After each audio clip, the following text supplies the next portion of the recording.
All right. Hi, everyone. So today we have Moon with us, and she's a very doting mother, and she's doing story with us for her son Ayan, as to how she's surpassed a lot of challenges, and the journey is still on. So I'll share my screen, and thank you, Moon, for joining us. And yeah, please go ahead. Thank you, promoter, for giving me such opportunities. Hello, parents. Good afternoon, and hope आप सब लोग ठीक हो. And जब भी कोई ऐसे journey share करने की बात आते हैं, सब पेरेंट्स में लगते हैं. एज सच मुझे भी सुन के लगता है कि अच्छा बच्चा is out of spectrum. But जैसे सोनिया ने बताया, मेरे बेटा still is in spectrum, but I am happy that he is improving. And मुझे लगता है कि शायद मेरे ये जर्नी शेयर करने का यही मतलब था कि शायद मेरे जर्नी से लोगों को थोड़ा सा भी अगर फायदा मिले, because I have suffered a lot since मुझे बहुत सारी चीजें पता नहीं था. और दूसरी चीज, शुरुआत से पहले मैं आप लोगों को बोलना चाहती हूँ, I am not a professional, so you have to bear with me. और मेरे ये प्रेजेंटेशन देखने के बाद मुझे लगता है काफी माओ को, पेरेंट्सों को at least they will get that info के चलो हम भी कर सकते हैं. So let's start with my journey. I like to start मेरे अपने मतलब हमारे हिस्ट्री से शुरुआत करना चाहती हूँ. That is parents history. कि हमारे जो शादी हुआ था, हम लोग रिलेटिव्स नहीं थे, बिकॉज ऑटिज्म में काफी बार ये एक चांसेस होते हैं, not a very few chance, मतलब बहुत छोटा होता है, बट एक चांसेस होते हैं कि आपके अगर आप रिश्तेदार हो तो शायद एक जिन पुल कैरी कर सकता है ऑटिज्म के. सो हम हस्बैंड वाइफ में से ऐसा कोई नहीं था. Basically I am from Bangladesh. एक तो रिलीजन मतलब रिलेटिव तो दूर की बात है, कंट्री भी अलग है, रिलीजन भी अलग है. And my husband he is in India, from India, he is in Indian air force officer. So आप समझ सकते हो कि हमारे शादी कैसे हो सकता है एंड पेरेंट्स का क्या क्या प्रॉब्लम हो सकता है. So no support from the parents. मेरे इस मतलब पेरेंट्स हिस्ट्री का यही था बताने की कि ये जो जर्नी है मैंने पूरा हम हस्बैंड वाइफ दोनों ने मिलके तय किया है एंड आगे भी चलेगा.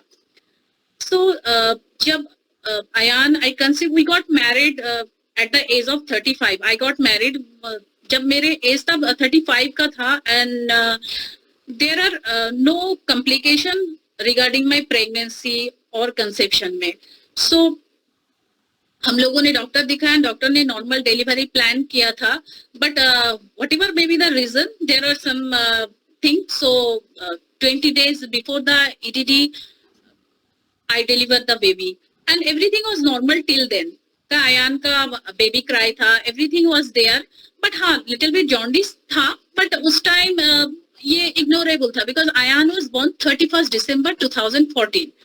Now he is 5 years 9 months.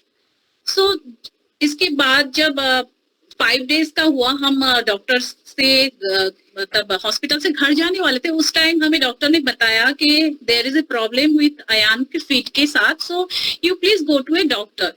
तो हम हॉस्पिटल से घर ना जाके 5 days के बच्चे को लेके सीधा चले गए दूसरी हॉस्पिटल, एक पेडिट्रिशियन के पास दिखाने के लिए. सो ऑर्थोपेडिक था, तो उसने हमें बताया अयान का है CTEB, जो बाय बॉर्न लाइक मेरे बेटे का दोनों पैर इनर साइड टिल्ट था. सो उसने हमें बोला कि अभी तो अयान बहुत छोटा है, 5 days का है, आप 45 days के दिन आ जाओ, will go through operation.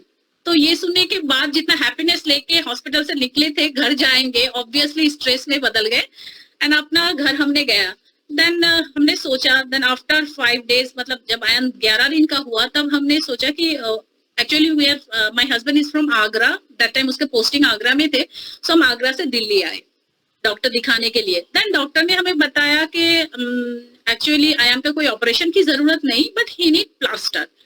So correction plaster के साथ साथ ये CTEB ठीक हो जाएगा. सो अयान हमने सोचा कब प्लास्टर कराए, बिकॉज सिंस ओनली 11 days का बेबी है and it was a peak winter.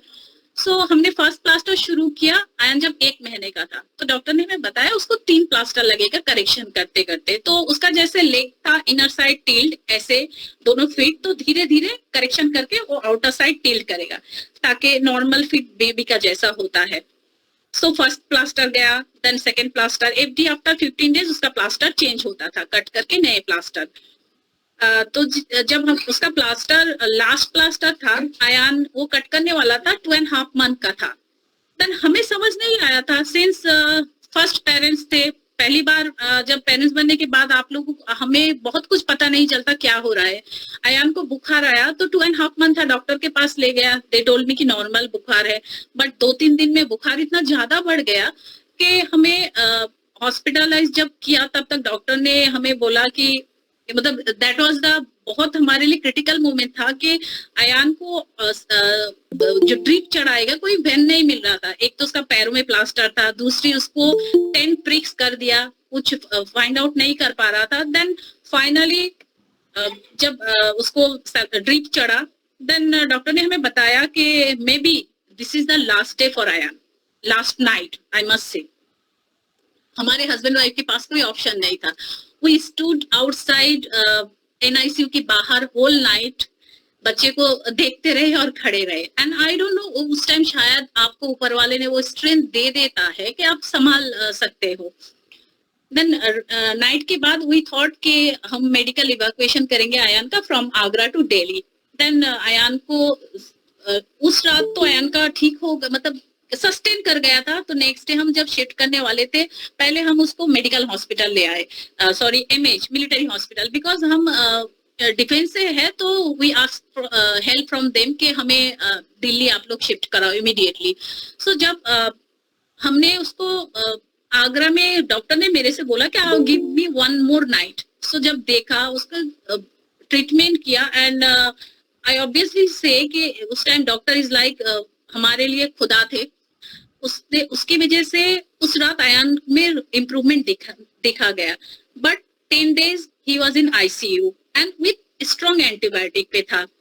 Then Ayaan only 2.5 month का था, बट चीजें ये था कि उसकी दिस निमोनिया के बाद आयान ने धीरे धीरे रिकवर करना शुरू किया, एंड टिल 8-9 मंथ तक Aayan was fully okay, normal child. But problem क्या हुआ, ये इंसिडेंट प्लीज मतलब अगर आप जो सुन रहे हो प्लीज बाकी लोगों से शेयर करना। 10th मंथ में आयान का वैक्सीनेशन था, हमने नॉर्मल वैक्सीनेशन जो नॉर्मल होते हैं उसने किया। Then we had a guest in our house. वो हमें समझ नहीं आया था कि वैक्सीनेशन की वजह से बच्चे का इम्यूनिटी लेवल डाउन होता है, बुखार आते हैं। बट गेस्ट था, एक नाइट गेस्ट चला गया, अगले दिन आयान को रैशेस आने लगा विद बुखार। हमने डॉक्टर के पास ले गए, डॉक्टर बोला most probably because of vaccination. Then next day शाम होते तक आयान का हाल इतना बुरा हो गया, ये पिक्चर में दिखा सकती हूँ एक, बट जो लास्ट स्टेज का पिक्चर था आई कैन नॉट शो, इतना भयानक हो गया था। तो आयान को फिर हॉस्पिटलाइज किया गया, एंड 10 days आयान फिर NICU, फिर वो सेम चलने लगा। उसको 10 days में पर डे 12 एंटीबायोटिक इंजेक्शन लगा था, एंड आयान सिर्फ 10 महीने का था। फिर डॉक्टर ने बोला कि मोस्ट प्रोबेबली होप रखो, जितना हो सके रिश्तेदार को बुला लो। मतलब सच बताओ उस टाइम रिश्तेदार बुलाने लायक कोई था नहीं, हम दोनों ही थे हस्बैंड वाइफ। तो उसकी बाद जो हुआ, हमने डॉक्टर से पूछा आई एम रिकवर, एंड उसका हेड टू से टो तक उसका पूरा स्किन बर्न केस की तरह पील ऑफ हो गया था। 1 घंटा बाद उसको वाटर सलाइन वाटर से पोछा जाता था, देन उसको ऑइंटमेंट लगाया जाता था, and he was in drip. फिर जब डॉक्टर ने हमें बताया कि बहुत दिन बाद के जब आयन रिकवर करने लगा कि आयन क्या हुआ था उसके साथ, तो उसने बोला it was a bacterial attack and it was a streptococcal bacteria जो हमारे हर किसी की नोजी की बलगम में रहते हैं। उस टाइम जो आयान के हमारे घर में गेस्ट आया था, उस गेस्ट के एक बच्ची थी जिसको जुकाम था, तो वो बार बार नोज टच कर रहा था, ऐसे आयान को टच कर रहा था, एंड इससे वो आयान को इन्फेक्शन हो गया। सिंस इम्यूनिटी लेवल डाउन था तो आयान रिकवर नहीं कर पाया, उसके साथ ये सब कुछ हो गया। सो मैं हर एक पेरेंट्स को रिक्वेस्ट करूंगी, कभी भी आपके बच्चे के साथ वैक्सीनेशन हो, प्लीज 1-2 दिन कहीं पे मत ले जाओ और ना किसी की अलाउ करो, because I have learn in a harder way. मैं नहीं चाहती हूँ मेरे जैसा और कोई पेरेंट्स इसको सफर करे. और उसके बाद से डॉक्टर हमें एक चीज बताया था कि शायद अयान का माइलस्टोन कुछ डिले होगा, बिकॉज उसको बचाने के लिए जितना हाई पावर एंटीबायोटिक दिया जा सकता है उनको दिया गया. सो मुझे थोड़ा टेक केयर करना पड़ेगा. बट इस बीमारी के बाद अयान इतना ज्यादा बीमार हो गया था कि every after 2 month, next slide please, every after 2 month उसको बुखार आता था. अगर 2 महीने बाद बुखार नहीं आता था तो हम सोचते थे कि बुखार क्यों नहीं हुआ इस मंथ. फिर उसको क्या होता था कि he used to vomit 3 to 4 time every day. So हमें इतना उसकी हेल्थ के लिए कि इतना इशू हो गया था कि हम बाकी चीजों पे ध्यान नहीं दिया. ऐसे चलता रहा. One thing is happen, I started working at 1.5 साल में. तो इससे पहले के वो खड़ा होता था बट उसको बोन्स में वो स्ट्रेंथ नहीं था. हमने डॉक्टर दिखाया, विटामिन डी चेक किया गया तो उसका लेवल बहुत कम था. उससे बाहर से सप्लीमेंट दिया गया. देन अयान ने रिकवर किया. He started working at 1 year 6 month पे. जैसे नॉर्मल बच्चा 10-11 महीने 1 साल में चलना शुरू कर देता था. तो हमें उस टाइम ये चीजें ज्यादा नहीं हैमर करता था. मुझे लगता था सिंस मेरा बेटे के साथ इतना हादसा हुआ और लोग भी बाहर से मुझे सेम चीजें बोलता था कि हैव पेशेंस, ठीक हो जाएगा. जब अयान 2 साल का था तब हमने उसको लेके डॉक्टर के पास गए थे, नॉर्मल कफ एंड कोल्ड. तो उस डॉक्टर ने बोला हमें कि अच्छा इसका आई कांटेक्ट नहीं है. फिर हमें कुछ क्वेश्चन किया गया कि ये क्या क्या करता है. कुछ जिब्रिश साउंड था बट कोई स्पीच नहीं था. वो भी मीनिंगलेस साउंड था, पापा मामा इस टाइप का. तो उसने हमें बोला कि एक बार आप साइकेट्रिस्ट दिखा दो उसको. मुझे लगता है कि शायद कुछ प्रॉब्लम हो सकता है. बट अयान के साथ इतनी बीमारी के बावजूद भी अयान ऑलवेज हैप्पी बेबी था. बहुत हंसता खेलता था. मतलब हमारे घर में मेड था तो उनके बच्चे के साथ ही वॉज वेरी हैप्पी. सो हमें वो चीजें कभी लगा ही नहीं कि अयान के साथ ऐसा कुछ हो सकता है और शायद कोई पेरेंट्स सोचना भी नहीं चाहता है. तो जब अयान 2 years and 3 month का था, then we took an appointment from Dr. Deepak Gupta. So हम आए थे उनको आगरा से दिखाने के लिए. हमने दिखाया बट जैसा कि उसने बहुत सारी टेस्ट दिया, बहुत सारी मेडिसिन लिखा, बट सबसे जो चीजें मेरे साथ उस टाइम हुआ था कि उसने हमें नहीं बताया कि हमारे बच्चे के साथ कुछ बहुत बड़ा इश्यूज है. हमें सिर्फ बताया गया कुछ इशू लग रहा है बट अभी वो बहुत छोटा है, अभी हम डायग्नोस नहीं कर सकते. आप जब 3 years का होगा तब आना. तो हमने खुशी खुशी चले गए कि चलो डॉक्टर तो अच्छे कुछ बोला. कुछ क्या होता है कि वो डर हमारे दिल से निकल गया कि हाँ अयान के साथ कोई इशू नहीं है. सो 2.5 year का जब अयान हो गया, we got posting from Agra to Pathankot. तो हमने पठानकोट शिफ्ट कर दिया. अयान को नॉर्मल प्ले स्कूल में ले गया एंड हमने बताया कि ही इज नॉन वर्बल, उसके साथ कुछ इश्यूज है. और ये भी हमने बताया कि वो थोड़ा सोशल नहीं है, लॉस्ट रहता है अपने वर्ल्ड में. बिकॉज बाय दिस टाइम धीरे धीरे हमने नोटिस करना शुरू हुआ, क्योंकि जब बच्चे बड़े होना शुरू हो जाते हैं आप भी वो चीजें नोटिस करना शुरू कर देते हो. तो एक टाइम बाद हमें फिर लगा कि अयान जब 3 years का होने लगा देन चीजें प्रोमिनेंट दिखने लगा कि अयान के साथ इश्यूज है. अयान फैन को देखते रहते, अयान एडजस्ट ऑन ऑफ करते रहते, लाइट को देखते रहते, डिजिट्स मॉनिटर करते हैं, काफी बार बुलाओ तो नहीं आते हैं. देन स्कूल में उसका प्रिंसिपल था, उसके साथ भी मैंने बातें की बट उसने मुझे बोला कि हमें भी कुछ लग रहा है तो it's better you check it once. तो जब अयान 3 साल का था हमने फिर डॉक्टर को सोचा कि कहाँ दिखाए. देन वी सर्च एंड हमने चिल्ड्रन फर्स्ट करके यहाँ है जो डॉक्टर अमित सेन का, वहाँ हमने अपॉइंटमेंट ली एंड फिर जर्नी शुरू हो गया. हम 3 महीने बाद हमें अपॉइंटमेंट मिला and staying at Pathankot. There it's a remote place, आपके पास कुछ नहीं है. नॉर्मल मेडिकल फैसिलिटी तो है but case like ASD there is nothing. तो हमने जब अमित सेन के पास आए, उन्होंने 4 दिन का असेसमेंट होता है, हर डे 45 मिनट्स देखता है एंड 4 days के लिए आपको चार्जेस करते हैं 20,000. तो हमने आया, अब 4 days उसने देखा and he diagnosed with ASD and ADHD.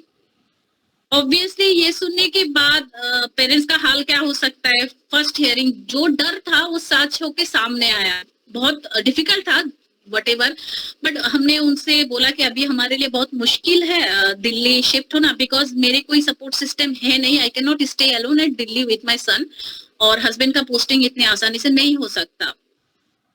तो उसने बोला ठीक है, you took the home plan. हमने होम प्लान लिया और 2 महीने बाद आने के लिए बोला। देन फिर हमने आए, फिर अगेन 4 डेज, फिर again for 20,000 payment, then again वापस जाना। बट उस टाइम एक माँ को नहीं समझ आता है। मैं फ्रैंकली बताऊं, वो gross motor skill, fine motor skill, ये सब चीजें, ओटी मेरे दिमाग में नहीं आ रहा था। I was shattered. मेरे से दिमाग में एक ही चीज चलता था, मेरा बेटा ASD है। मतलब frankly this is my condition, कैसे उसे ठीक करूं। बट मैं उस अंदर तक नहीं जा पा रही थी। बाय दिस टाइम हम लोगों ने मॉम दिलीप के पास से भी होम प्लान लिया। 2 महीना तक चला, बट सॉरी टू से it was not working with me, because हम लोग पठानकोट में थे।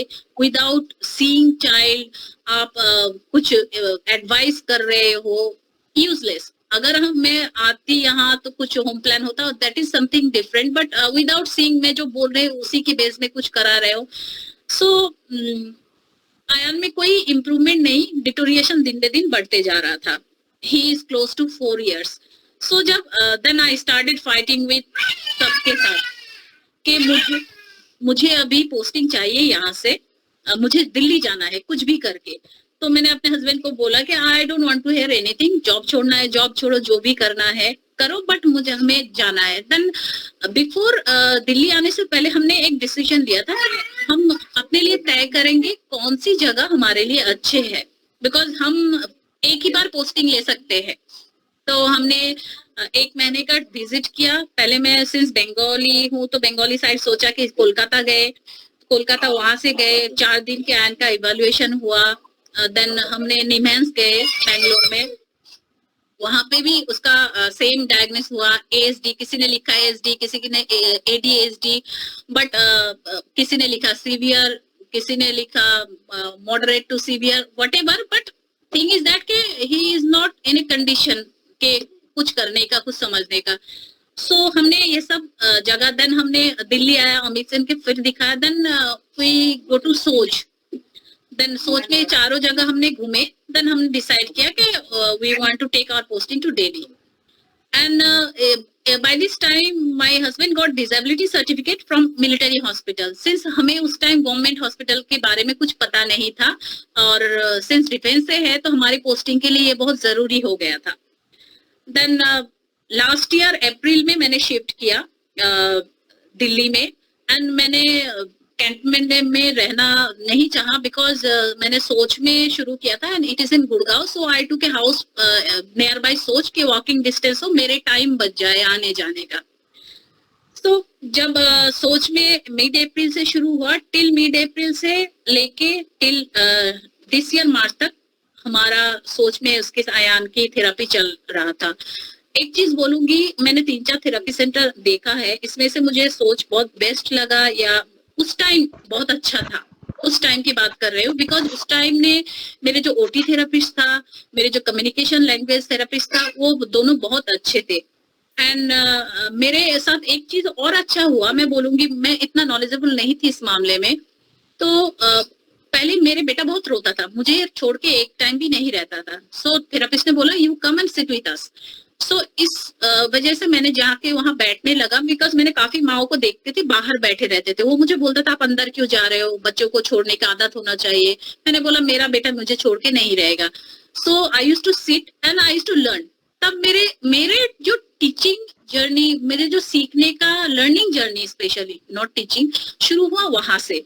मैंने धीरे धीरे उन लोगों से क्वेश्चन करने लगा, क्या है ये, क्यों करा रहे हो, मतलब हर एक चीज को मैंने तब नोटिस करना शुरू किया। टिल देन आयान वाज, मतलब 4.5 साल का था, मेरा थेरेपी तब शुरू हुआ जाके। इससे पहले हम दोनों उसको पता था, बट हमें नहीं पता हो रहा था कि हमें करना क्या है।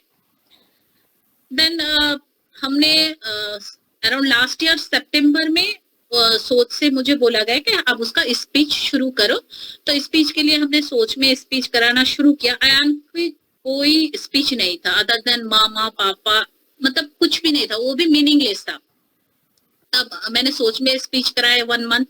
मुझे मेरे हिसाब से सही नहीं लगा, because they could not handle Aayan. अच्छे बुरे की बात नहीं हो रहा है, बट मेरे से कन्विंसिंग नहीं लगा, बिकॉज विद इन 5-6 महीनों में मैंने समझ चुकी थी कि कौन से थेरेपिस्ट कैसे करा रहे हैं, मेरे बच्चों का क्या नीड है। Then I went to, there is a another therapist, Ravi sir, Gurgaon में है, उसके पास गया, but कुछ रीजन से मेरे वो convenient नहीं रहा. Then finally last end of September I started with Udit sir. तो इसमें मुझे काफी इम्प्रूवमेंट देखा, बिकॉज अयान के पास दे स्टार्ट विद, उसका काम करने का तरीका ऐसा था, he start with the letter only, का, फा, बा, हर फोनिक से जैसे हर थेरेपी शुरू करता था. एंड अयान के साथ बहुत इशू था, उसका जॉ लाइन, उसका कोई टंग मूवमेंट नहीं था, जॉ लाइन हार्ड था, मसल हार्ड था, मतलब माउथ का कोई मूवमेंट ही नहीं था, कुछ भी नहीं. अयान को बहुत मुश्किल हो रहा था ब्लोइंग सिखाना, बाकी चीज तो बहुत दूर की बात. देन धीरे धीरे ही पिक्ड अप एंड अच्छा करने लगा.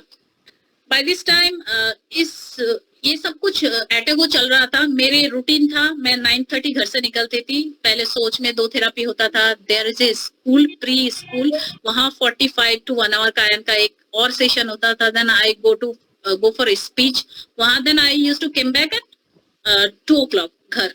अयान खा पी के सो जाता था, नॉर्मल रूटीन. देन शाम को उठने के बाद हमारा रूटीन सेट था कि उसकी पापा will do OT and I will do communication and speech part. हमारा काम में बहुत अच्छे से बंटवारा था कि दोनों अलग अलग करेगा. बट इवन तो इतना कुछ चल रहा था अच्छे से, ठीक है, अयान का सिटिंग बिहेवियर आया, अयान ने एटलीस्ट ले लो दे दो ये सब बोलना सीखा, चीजों को बहुत सारी चीजों में इम्प्रूवमेंट आया, बट नॉट दैट मच. हम लोग एक्सपेक्ट कर रहे हैं कि 8-9 महीने से थेरेपी चल रहा है. देन जो सोच का फाउंडर है मनीष सर, उनसे मैंने बात की कि सर इतना कुछ हो रहा है बट आयन में इम्प्रूवमेंट नहीं है. और आयन का एक सबसे बड़ी प्रॉब्लम आ गया था कि आयन का विजुअल बहुत बढ़ गया था. We stay at 14th floor से आयन को जो भी मिलता है हाथ में सब नीचे फेंकता था. बुक्स, जूते, चप्पल, pillow, remote, everything. And he used to see the free fall. उसका विजुअल इतना बढ़ गया था. इवन पिजन भागता है तो पिजन का जो फेदर गिर जाता है उसको उठा उठा के वो फेंकता था. उसको बहुत मजा आता था. तो फिर मैंने सर से बात की कि सर क्या प्रॉब्लम है. तो उसने मुझे एक सजेस्ट किया था कि यू गो एक साइकेट्रिस्ट को आप दिखाओ.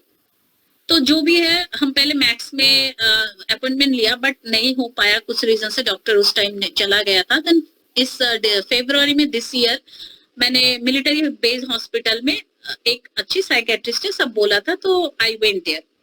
तो अभी तक मैंने मिलिट्री हॉस्पिटल से अयान का वैसे मतलब एएसडी वाला कोई ट्रीटमेंट अब तक हमने नहीं लिया था. And from till this journey till 5 साल तक अयान ने कोई मेडिकेशन पे नहीं था. इनिशियली जो डॉक्टर दीपक गुप्ता ने 1-2 सेम वो कॉग्निकेयर एंड द मेंटेट स्ट्रोसिस ये सब दिया था, ये सभी मैंने 4-5 महीना खिलाया बट उसके बाद स्टॉप कर दिया. तो फिर उसके बाद नो मेडिकेशन इस टाइप पे चल रहा था. और मुझे और एक चीज बताया गया था जिससे मनीष सर ने बोला था, it might be hidden seizure, कि आयन की इम्प्रूवमेंट नहीं हो पा रहा है इतना. बिकॉज फ्रैंकली दैट टाइम हम पेरेंट्स बहुत हार्ड वर्क कर रहे थे उसके पीछे. और मेरा फ्रस्ट्रेशन लेवल इतना हाई हो गया था. आई वाज सिक, मुझे डेंगू हो गया. देन बहुत लंबे टाइम तक 1 महीना तक मैं कुछ नहीं कर पाई. And I was deteriorating too much. Last दिसंबर की बात है. अगेन दिसंबर टू फेब उसके अंदर बहुत ज्यादा चेंज मतलब डिटोरिएशन आया. देन हमने साइकेट्रिस्ट के पास जब फेब में गया बिफोर लॉकडाउन, उसने हमें एक साइकोलॉजिस्ट देन साइकेट्रिस्ट जो पूरा प्रोसीड्यूर है फॉलो कराया. देन उन्होंने हमें सजेस्ट किया टू गिव मेडिसिन रेस्पेरोडन.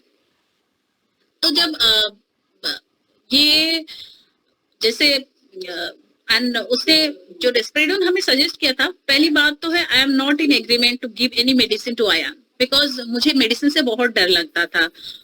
और उसे 1-2-3 चीजें बोला था. शायद मैं कन्विंस इसलिए हुआ था बिकॉज उसने मुझे बताया था कि रेस्पेरोडन इज ए साइकेट्रिक ड्रग, तो आप दे सकते हो, गिव ओनली फॉर 7 days. अगर आपको कुछ इंप्रूवमेंट ना दिखे गिव 15 days, बट अगर आपको कोई भी डिटोरिएशन दिखे तो स्टॉप गिविंग. सो मुझे लगा ठीक है, बोलो कि आप 1 month ट्राई करो. अगर आपके बच्चे में कुछ भी प्रॉब्लम मतलब ठीक नहीं हो पा रहे हैं, आपके बच्चे इतना हाइपर होके घूम रहे हैं, इससे बेटर अगर इस दवाई से साइड इफेक्ट के साथ भी थोड़ा बहुत इम्प्रूवमेंट है तो व्हिच वन इज बेटर. तो मुझे लगा कि ठीक है, शायद अयान में जस्ट हाँ यस. तो मुझे लगा कि शायद एक बार ट्राई करना चाहिए 15 डेज।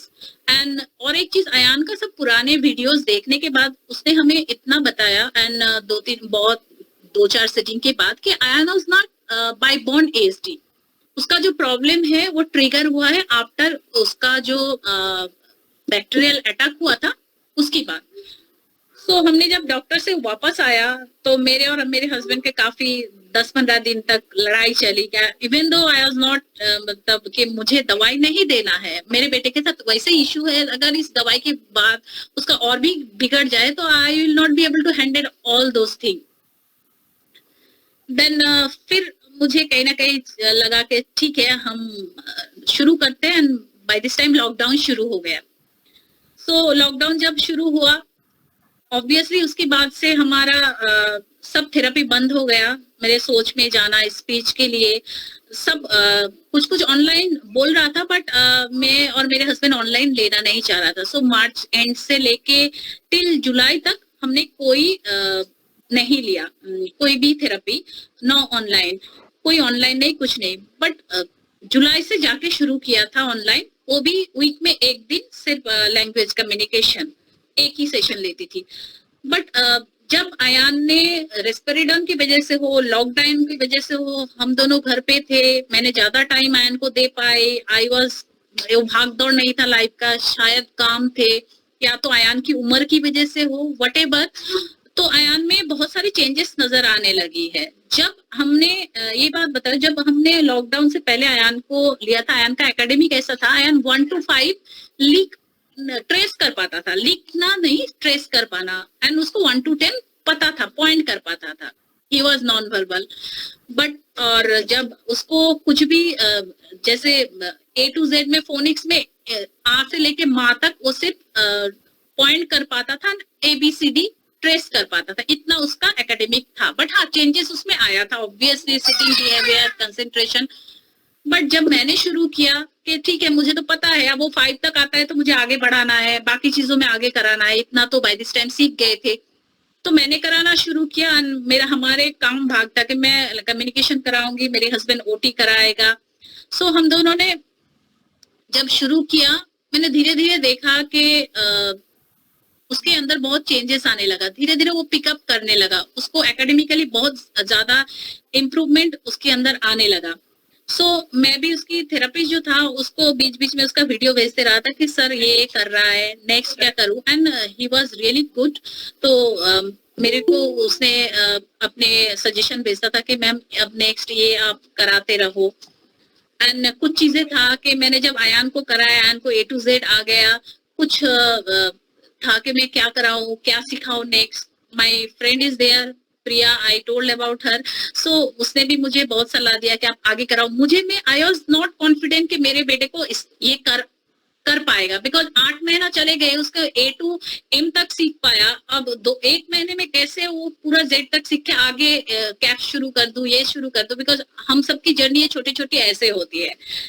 तो जब मुझे लगा, मैंने देखा मैं शायद इतना कॉन्फिडेंट नहीं था अपने बच्चे के बारे में कि इतना कर लेगा। इस लॉकडाउन में एक चीज तो मुझे सिखाया कि मैं अपने बच्चे के बारे में ज्यादा जानते गई, कॉन्फिडेंट होते गई।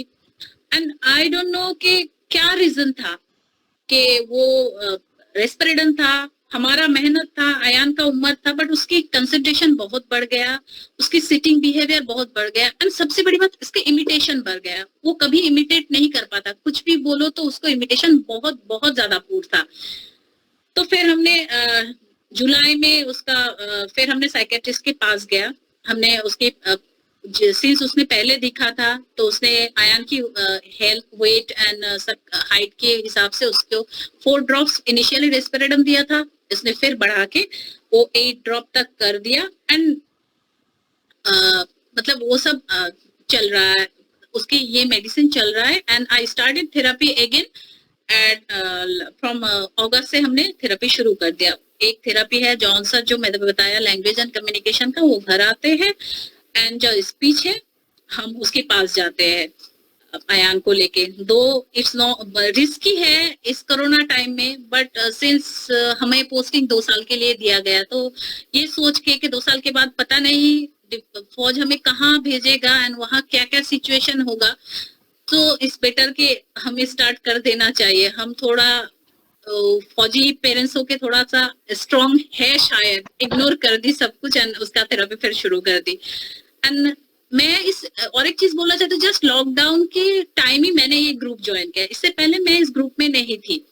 तो कुछ जब तब इस लॉकडाउन में मुझे बहुत हेल्प हुआ, बिकॉज मैंने काफी पेरेंट्स का ओटी देखा और मैंने भी कुछ वीडियो शेयर किया, उससे आइडिया लिया और मुझे पता है कि मेरे बेटे के साथ क्या इश्यू हो रहा है. देन ये सब चीजें हमने अप्लाई किया और इस लॉकडाउन में एक तो कॉन्फिडेंस मेरे अंदर आ गया है कि एक पेरेंट्स थेरेपी से ज्यादा बहुत ज्यादा अच्छा कर सकता है. थेरेपिस्ट को मुझे लगता था इनिशियली कि थेरेपिस्ट शायद मिरेकल करता है, मैं भेजूंगी थेरेपिस्ट मेरे बच्चे को ठीक करके भेज देगा. Initially that was the thought in my mind जब भी यहाँ आने से पहले. बट जब यहाँ आया धीरे धीरे हमने देखा, तब पता पड़ा कि एक्चुअली थेरेपिस्ट आपको गाइड कर सकता है, because they know the trick, they are professional. But जो मेहनत है आपको हमको ही करना है, हम पेरेंट्सों को ही करना है. एंड लॉकडाउन में मैंने अपने बेटे को बहुत ज्यादा समझा है. सबसे बड़ी बात, बहुत सारी चीजें एक के बाद एक आते जाते हैं कि एक तो है कि आप जब पढ़ाने बैठो, मेरे तरीका था अयान को आई यूज्ड टू स्कोल्ड, बहुत ज्यादा डांटती थी कि अच्छा ये डांट के ही तो करेगा. बट लॉकडाउन में मैंने धीरे धीरे रियलाइज किया ही इज चेंजिंग. अब वो बड़ा हो रहा है, वो मेरी बात समझ रहे हैं. अब डांटना नहीं, तो प्यार से मैंने वो चीज चेंज की अपने आप को. अदरवाइज एक टाइम था जब मेरा फ्रस्ट्रेशन, शायद मेरा एंगर जो था वो निकल के आ जाता था उसके ऊपर. शायद बाकी माओ को होता है, नहीं होता है, या काफियों को होता है, आई डोंट नो. बट मेरे साथ ये होता था कि मेरे फ्रस्ट्रेशन जो, अच्छा मैं कोशिश कर रही हूँ, नहीं सीख पा रहा है, मैं थप्पड़ मार देती थी. सॉरी, मैं ये बिहेव करती थी, आई एडमिट, बिकॉज मेरे इतना बुरा हाल हो गया था कि क्या करूँ, कहाँ जाऊँ, ये सब चीजें चल रहा था उस टाइम. बट अब बहुत सारी चीजों में मैंने अपने आप में चेंजेस ले आया, अपने बेटे में चेंजेस देखा. तो ये लॉकडाउन मेरे लिए एक ब्लेसिंग था. और सबसे बड़ी था कि इस पूरी लॉकडाउन में मेरे हस्बैंड के एक दिन भी ऑफ नहीं था. He used to go to office every day, even though मैंने उसके पीछे पड़े थे, ओटी तो आपको ही कराना है, कोई और नहीं कराएगा. Till now I am not taking any OT, because by this time इतना मैं समझ गया कि हिज पापा is good enough for OT. अगर चाहिए तो मुझे 1 क्लास काफी होगा, बिकॉज अब वो इस स्टेज पे पहुंच गए. जो लॉकडाउन के पहले जस्ट मैं शेयर करना चाहती हूँ कि अयान का क्या हाल था. अयान प्योरली नॉन वर्बल था. लॉकडाउन से पहले, sorry not lockdown, pre therapy के पहले था, प्योरली नॉन वर्बल था. उसको सराउंडिंग्स का कोई पता नहीं था. अगर 10 टाइम्स आप उसको अयान नाम से बुलाओ तो शायद ही वो एक टाइम मुड़ के देखे, शायद, बट नॉट श्योर. देन कोई इमिटेशन नहीं था, उसको नहीं पता था कौन माँ है, कौन पापा है, कहाँ पानी है, क्या खाना है. He used to cry. सिर्फ उसको भूख लगता था तो रोता था. Being a mother, by this time हम समझ जाते हैं बच्चे को. तो I used to do all his needs. And उसके साथ सीवियर सेंसरी इश्यूज था. वेस्टिबुलर बहुत ज्यादा था, टेक्टाइल अभी भी है. लास्ट मंथ फर्स्ट टाइम उसने हेयर कट लिया है विदाउट क्राइंग. जिंदगी में पहली बार, मतलब हम लोगों ने अचीवमेंट हमारे लिए. हर विजुअल तो अभी भी है, we are working on it. उसको स्लीपर पहनाना सिखाने में भी हमें 2 महीना लग गया, because he doesn't know how to put the finger inside. So हर एक चीज चल रहा है. और जो पेरेंट्स के साथ होता है कि पिकी ईटर, बहुत सारे चीज है. शायद 3 साल तक आयन ने सिर्फ ब्लेंडेड फूड खाया. कहीं भी जाना आना मेरे लिए इतना डिफिकल्ट होता था. उसके लिए दलिया, उसके लिए सूजी, उसके लिए, बिकॉज शायद पेरेंट्स, पापा इतना ज्यादा नहीं, नॉट ऑल फादर, सॉरी, मुझे पता है प्रमोद सर को सबसे ज्यादा लगेगा कि मैं उनकी बुराई कर रही हूँ, but not all father. But काफी फादर है उनको पता नहीं कि बच्चे के साथ सारे दिन क्या हो रहा है, बिकॉज हम माँ सारे दिन रहते हैं. सो छोटे छोटे चीज बहुत मायने रखते हैं, मुझे हमें स्ट्रेस कर देता है. But now Ayaan eat everything. He is a non vegetarian, तो ही लाइक चिकन, फिश से लेके शुरू करके हर कोई खाना खाता है. एंड उसका अंडरस्टैंडिंग मतलब बहुत बड़े है. वो हर इंस्ट्रक्शन समझता है, कुछ फॉलो करते नहीं करते, but he understand. Sensory issues भी रिड्यूस हुआ है. उसने हर दिन मेरे साथ बैठ के 1 आवर 1.5 आवर तक स्टडी करते हैं। उसमें से ऑब्वियसली बदमाशी है, 2 टाइम्स सुसु पॉटी जाना होता है, बट उसका कंसंट्रेशन इंक्रीज किए है, छोटे छोटे टास्क को कर देता है, टॉयलेट ट्रेन हो गए एक्सेप्ट वॉशिंग। जैसे अभी बाहर भी बोल देता है कि माँ पोता पॉटी, ऐसे करके नींद में भी उठ के बोलता है मुझे कि माँ पॉटी जाना है। तो नॉट क्लियर बट उसका स्पीच आने लगी है। ही कैन रीड, जैसे कुछ भी फोनिक्स आप लिख के लिख दो कि I eat apple, apple is red, he can read with the phonics. कुछ टाइम समझते हैं, कुछ टाइम बिना समझ के पढ़ लेता है, एंड कम्युनिकेशन बड़े हैं। एंड फिर एक जब बच्चा इतना इम्प्रूवमेंट दिखाने शुरू करते हैं, हमारे एक्सपेक्टेशन इतना बढ़ जाते हैं। फिर we thought about school because he is इस ईयर 31 दिसंबर को 6 हो जाएगा। देन हम बाकी जैसे गुरप्रीत जी है, बाकी लोगों को जो स्कूल वाला जो देखा मैंने कि चल रहा था, हमारे अंदर भी सेम तूफान चल रहे थे, क्या करे कहाँ जाए, हर एक स्कूल देखा। And the charges, obviously we are from middle class background, so husband जितना अर्न करते हैं उतने में थेरेपी अफोर्ड करूँ, घर का रेंट अफोर्ड करूँ, स्कूल का 30-40,000। यहाँ तो स्पेशल किड्स के लिए 30,000 से नीचे मुझे कोई स्कूल अच्छा नहीं देखा in Gurgaon. So finally we got a good school in air force only, जहाँ सिर्फ एलकेजी एंड यूकेजी नर्सरी तीनों है। एंड उसमें से 300 बेबी है। Within this 5 to 6 babies are like that with special needs. तो मैंने अयान के साथ गया था स्कूल में, 2 घंटे करीबन प्रिंसिपल के साथ मेरा इंटरव्यू था। अयान क्या कर सकता है, नहीं कर सकता है, हमने उसको सब बताया and they took him for LKG next session के साथ। तो अभी स्कूल वाला, मैं अभी उस स्कूल से एक बहुत अच्छी चीज हुआ है मेरे कि though he is not admitted still they allow me to sit in the class. So everyday मैं उसको लेके ऑनलाइन 1 घंटे का क्लास होती है, वहां बैठती हूँ। सो अभी इस पूरा जर्नी में बहुत सारी चीजें 30 मिनट्स में शायद नहीं बोल सकते, कुछ भूल जाते हैं। आई am not A that much good speaker, but जितना मैंने सीखा है इतना तो सीखा है कि बोथ पेरेंट्स को एक साथ मिलके काम करना पड़ेगा, otherwise it's not possible. Family support ना सपोर्ट ये बहुत पीछे की बात होती है, बट आप लोगों को, हम लोगों को एक साथ ही जब काम करेंगे बच्चे में इम्प्रूवमेंट आएगा। एंड स्ट्रेस लेवल इतना हाई होता है बिकॉज जब मैंने सुना मेरे बेटे के साथ ASD है, उस टाइम बेटे को क्या फर्क पड़ा आई डोंट नो, बिकॉज उसको नहीं पता क्या ASD है क्या नहीं है। उसकी लाइफ में तो ऐसे कुछ चेंजेस नहीं आया, बट हम दोनों की लाइफ में पूरा चेंजेस आ गया। शायद काफी पेरेंट्स मेरी तरह नहीं है या मैं जैसे सोचती हूँ ऐसे नहीं है, बट मेरा जो अपना लाइफ था, अपना ड्रीम था, सब कुछ था, मैं जो पसंद करती थी, I like to go for gyming, shopping, घूमना, ट्रेवलिंग विद आयन, सब कुछ स्टॉप हो गया। मैं इस चीज से वरीड तो बाद में हूँ, और जो चीज दिमाग में है कैसे मैनेज करूंगी, क्या मैं कर पाऊंगी, सो ये चीजें जो दिमाग में आते हैं, अब मैं खुद ही स्ट्रेस में चली गई व्हाट टू डू। बट मेरा सबसे बड़ा सपोर्ट मेरे हस्बैंड है। शायद मुझे लगता है कभी कभी वो सबसे बड़ा ASD पेशेंट है, साथ ही साथ एक अच्छी साइकोलॉजिस्ट भी है, बिकॉज जब भी मैं इस टाइप की स्ट्रेस में चले जाती हूँ हमेशा वो मुझे संभालता है और बताते हैं कि अच्छा ऐसे करना है, हम दोनों मिलके करेंगे। एंड मैंने एक चीज तो सीखा है कि सब बोलते थे, सीनियर पेरेंट्स बोलते थे कि और हर लेटर में है कि आप बच्चे को रेस्पेक्ट करो, वो हमारा सब बात समझते थे, बट मेरे अंदर भी वो फील नहीं आता था कि मेरे बच्चे में जो बोलती हूँ सुनता है। अगर सुनता है, 100 दिन से मैं बोल रही हूँ, एक दिन भी कोई रिस्पॉन्स क्यों नहीं दिखाया, बट नाउ मैं इस स्टेज में आके बोलती हूँ कि प्लीज बिलीव मी, बच्चे सब समझते हैं। नाउ मेरा बच्चा मेरा हर एक चीजें बिना बोले, मतलब मेरे बोलने के साथ साथ वो समझते। शायद आज जो उस पर वर्क नहीं करता है, वो दिखाता नहीं, बट बिना बोले वो पॉजिटिव नेगेटिव वाइब बहुत अच्छी तरह समझते हैं। सो हमें बच्चे पे उतना भरोसा करना चाहिए। एंड दूसरी चीज है कि एक टाइम आ गया था कि मेरे भी अपने बच्चे पे वो रेस्पेक्ट, बच्चे को, हमें अपना बच्चे को ही रेस्पेक्ट देना चाहिए, जो मेरे हस्बैंड ने बहुत अच्छी तरह मुझे सिखाया। अगर मैं नहीं रेस्पेक्ट दूंगी तो बाकी लोग तो बोलेगा तुम्हारे बच्चे के साथ issue. Now I am very much proud with my son and मैं हर जगह जाके फर्स्ट बोलती हूँ मेरे बेटे के साथ थोड़ा इश्यूज है, he is having problem, he is special child. मुझे एक दिन की भी, एक सेकंड की भी मैं शर्म मतलब अशेम नहीं होती हूँ। रेदर आई एम प्राउड, जो चीज मैं अपने बच्चे से चाहती थी मुझे वो चीज मिला। आयान आज मेरे साथ इतना अच्छे से प्यार से खेलता है। He has limitation, it's okay, time के साथ साथ लिमिटेशन जाएगा, अगर ना भी जाए तो मेरा चाइल्ड है, मैं समझ सकती हूँ और इतना मेहनत कर रही हूँ।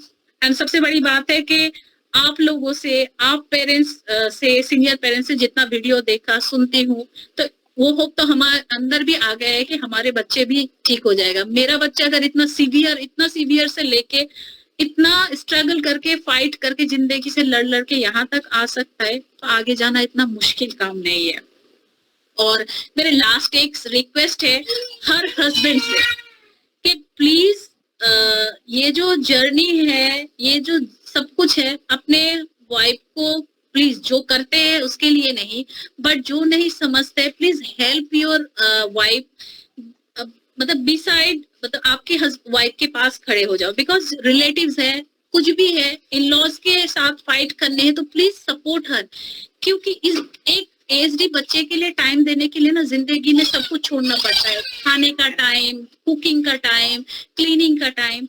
तो प्लीज अगर इन लॉज के साथ हो और कोई कुछ बोल रहा है तो प्लीज उन लोगों को समझाइए, B with your wife. Because शायद मैं ये नहीं झेलती हूँ क्योंकि मेरा हस्बैंड बहुत स्ट्रांग है एंड मेरा इन लॉज दे आर बहुत सपोर्टिव।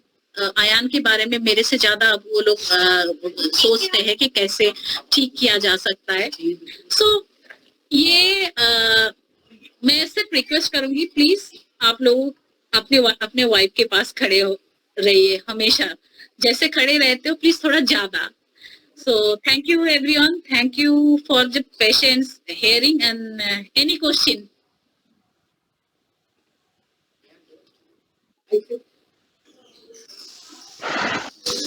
Any questions? आप में से किसी को कुछ पूछना है? Thank you Munmun, it was a very nice story and I'm glad that someone spoke about how husbands should be supporting. So yeah, any questions anyone? Yeah, I have one question. Sure. Basically, like, my name is Sagar and my son is Parshva. He's 5.5-year-old. And me and my wife, we work with Parshva. But mostly Parshva listen more to his mom because she's little strict. And I am little lenient. Okay, नहीं कर रहा है, कराएंगे, करते हैं. चलो cycle खेल रहा है, साइकिल खेलने दो. So in your case, how the things is, like, in parents, one should be stricter and one should be lenient, or what I feel, one should be little bit lenient, but मेरी जो मानना है कि in our case, हाँ, कि हम बहुत ही उसके साथ थोड़ा ज्यादा स्ट्रिक्ट थे because we are from defense background, so हम दोनों को ही लगता है कि discipline या thing should be done in a same way.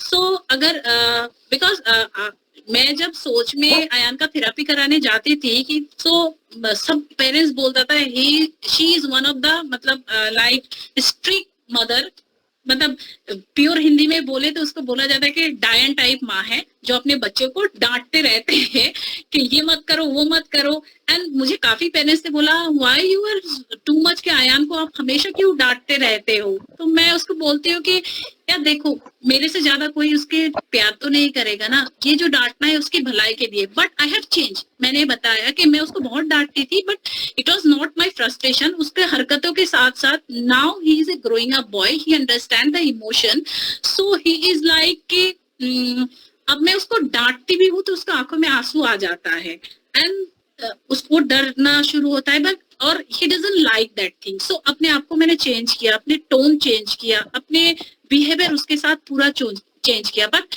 एक को थोड़ा सा लिवे तो देना ही चाहिए, after all they are kids. I will add on to this from a personal experience. My husband has been very strict with my daughter. So if I tell her, make her chappal uthao, so, I'll have to say it thrice because I am a little less stricter than my husband. But मेरे husband बोलते तो एकदम करती है. But, there's a difference. When she has to demand something, she reaches out to me. Okay, so we have to understand that autism is a social relational disorder. So if you want to inculcate social behaviors, communication, and reach out, you both of you cannot be strict. It's psychologically not right. Imagine, your parents standing on your head, imagine yourself as a kid or even as a grown up. Can you listen to them the entire day? It's not the right approach. One of you can be strict. There's a difference between being too strict and, ensuring that there is discipline. So please keep that thing in mind. I mean, whosoever, being strict, hitting, I mean, somewhere it's impacting. Somewhere, I always tell my friends, who are strict, if your mother-in-law comes and tells you, wash utensils every day, will you listen or one day you'll throw back the utensils at her? Imagine, the kind of psychological impact it has on a child when both of you go strict. So that's just one cent from my side, Yeah, I agree. Like, definitely. Like for kids, always, if both parents are strict, it is not going to help. And I know, like with the kids, we need to be a kid and we need to go with them and like play tennis or go cycling or whatever they like. My son likes swimming more, but with this COVID situation and all, everything changed. But the things are getting more, like we are spending more time with the kids, and that is the good part. And definitely, yeah, sometimes my wife tell me like, see, I am telling him one instruction and he follows so quickly. He listened to me so nicely. But whenever he wants something, he come to me, Dad, I need this. Or he will grab my hand and he will say like, cookie. So yeah, so that's the thing. Yeah, thanks for your guidance and thank you. Like I want to know like other parents how you guys are dealing with these things. Because sometime if we go and play in the park also, other families, they won't understand what we are going through and what are the things we are handling with our kids. So sometimes we need to respect others also, but sometimes we need to tell them like, okay, my kid is special, but he's playing. They can be play each other and he need a different kind of attention. So that's there. Thanks for your input. You're welcome. Any other questions, guys? किसी को कुछ पूछना है और?